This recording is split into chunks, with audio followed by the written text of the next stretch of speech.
Hey guys, my name's BJ from the band American Aquarium. I'm going to play you a new song today off our new record. This is a song called One Day at a Time.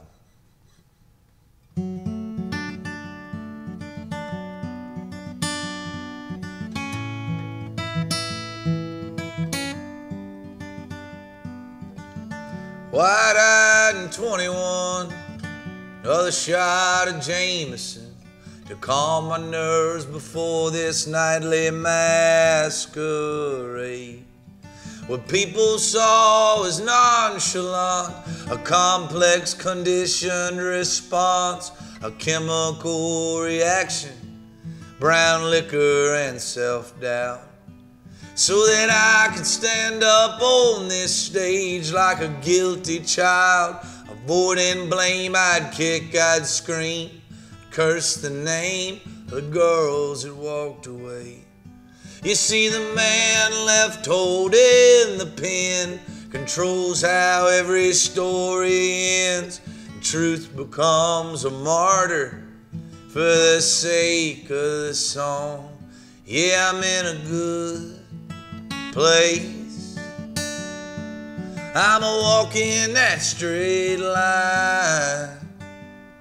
I'm just getting along, righting these wrongs, one day at a time.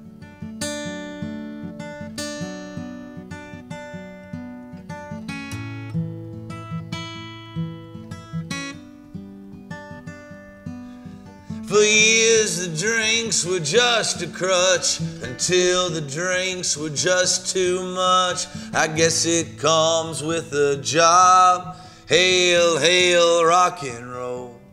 You see, songs fulfill a human need to sit back and watch another man bleed. So for a moment, we don't have to feel sorry for ourselves. And this imaginary confidence became my first line of defense. If you don't let them in, boy, they'll never let you down. But she broke through and took control, my sweetheart of the rodeo. And for the first time, I found something I couldn't afford to lose. You see, I'm in a good place. I'm a walking that straight line.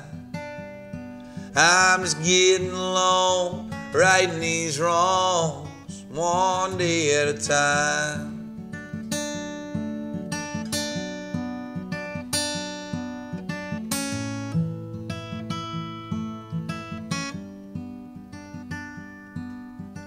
Every now and then I miss the way that highball glass would kiss my lips like a long-lost love welcoming me home.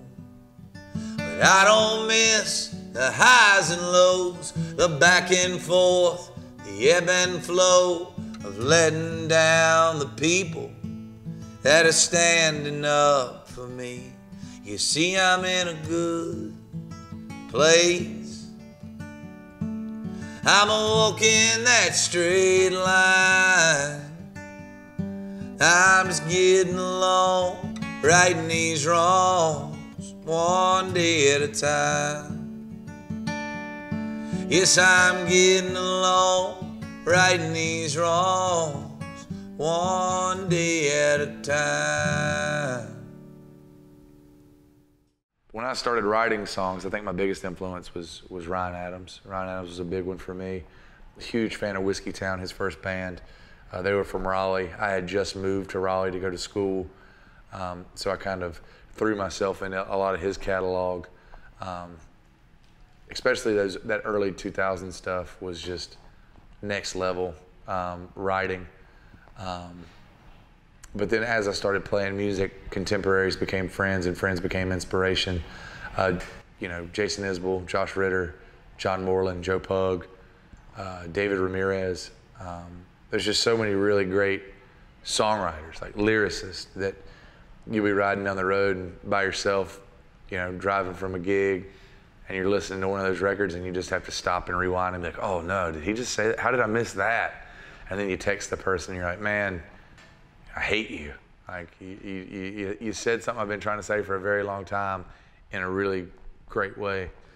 That's what music's supposed to do. Music's like, I have people come up to me, it's like, you made me cry, or you made me call, an ex-boyfriend, or you made me do this. And I'm like, that's what music's for. And music's supposed to make you feel stuff. It's supposed to punch you in the gut and take you, it's supposed to say the things that you can't put into words.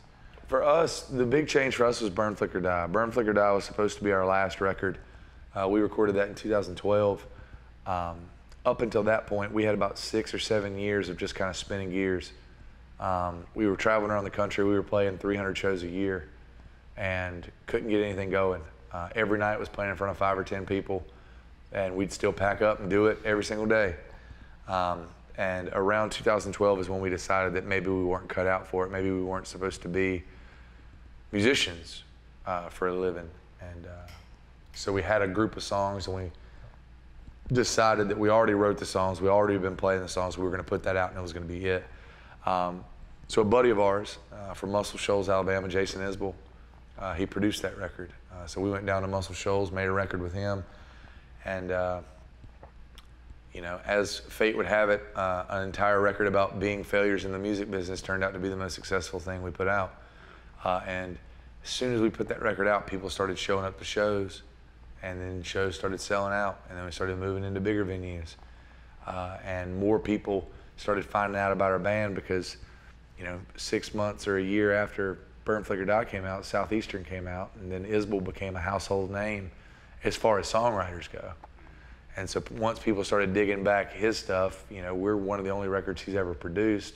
So they started listening to us, and they started coming to our shows, and it was just kind of this organic way to build it. It was never a radio hit or never anything else, but it was just enough momentum to keep us going and keep us kind of realign our eyes on the prize, and realize that this isn't easy. This isn't a cakewalk. This is a war of attrition, and you just have to keep fighting, keep putting out records, keep trying to write the best songs you can. And if you do that for long enough, somebody's gonna have to pay attention to your songs.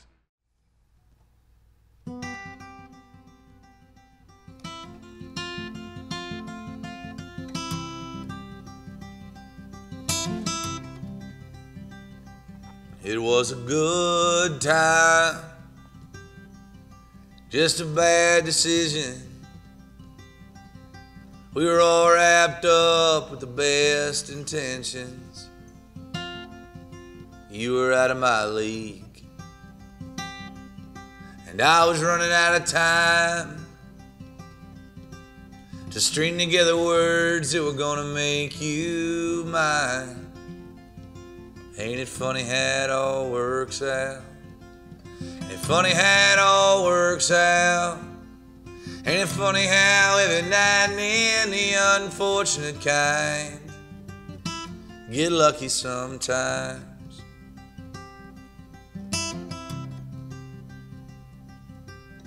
39 years you've been putting up with me. Your folks said we'd never see our first anniversary. Do you remember that first week when you burnt that pecan pie and I ate the whole damn thing? I couldn't stand to see you cry. Ain't it funny how it all works out? Ain't it funny how it all works out? Ain't it funny how every night and then the unfortunate kind get lucky sometimes?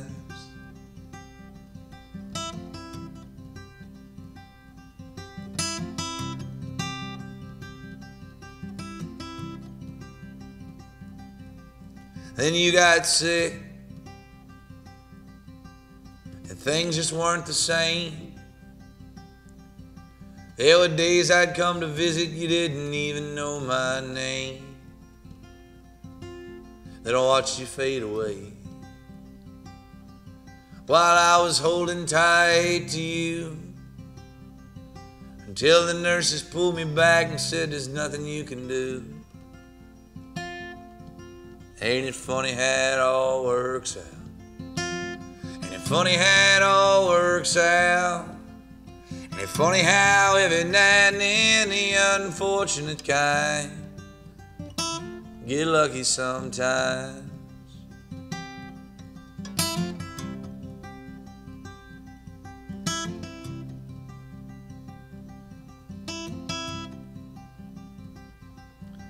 It's been 2 years to the day since you left me here alone.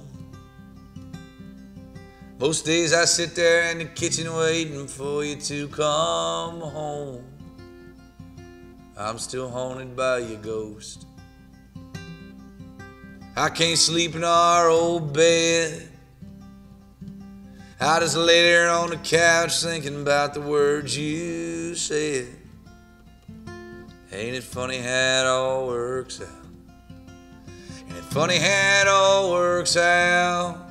Ain't it funny how every now and then the unfortunate kind get lucky sometimes?